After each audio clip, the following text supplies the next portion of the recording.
السلام عليكم ورحمة الله وبركاته. ازيكم عاملين ايه؟ يا رب تكونوا جميعا بخير.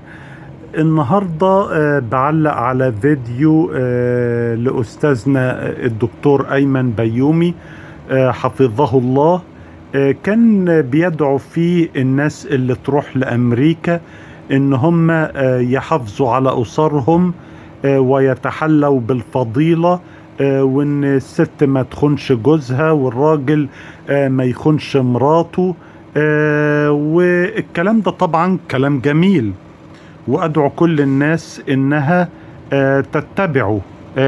لا شك طبعا إن الحفاظ على الأسرة والتحلي بالفضيلة شيء مهم، ما جادلش في دي.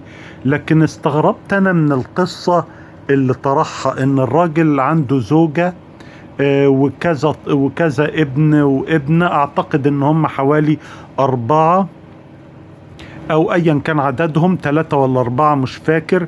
اللي قالوا ان الراجل ساب مراته وبيخونها مع واحدة مكسيكية او عنده خليلة مكسيكية. القصة هنا يا اخوانا غرابتها في ايه؟ وليه انا شخصيا مش بلعها كواحد عشت في امريكا؟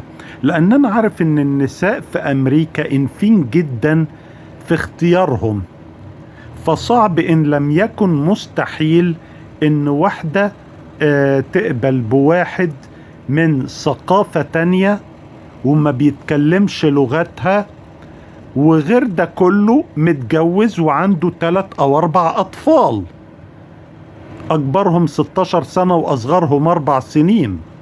فواحدة عايشة في أمريكا تقبل براجل ده وضعه، ده شيء أنا بعتبره مستحيل. لأن أصلا أي واحدة عايشة في أمريكا صعب إنها تكون خليلة لشخص حتى لا وراه ولا قدامه، فضلا عن إن هو يكون شخص متزوج وعنده أطفال. فالقصة نفسها أنا بستغرب لها.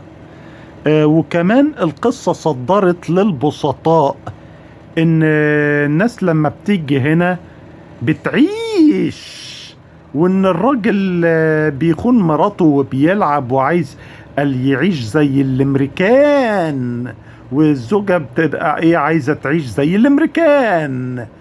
واحب اعرف حضراتكم بان الامريكان ممكن يقعد بالسنين الطويلة من غير خليلة لأنه مش لاقي. هي دي الحقيقة. نعم، انت سمعتها صح. الامريكان ممكن ايوه جزء من المشكلة انه يكون مشغول، ده صحيح بسبب الشغل وكده وضغوط العمل. بس بخلاف يا اخوانا ضغوط العمل، النساء اللي عايشين في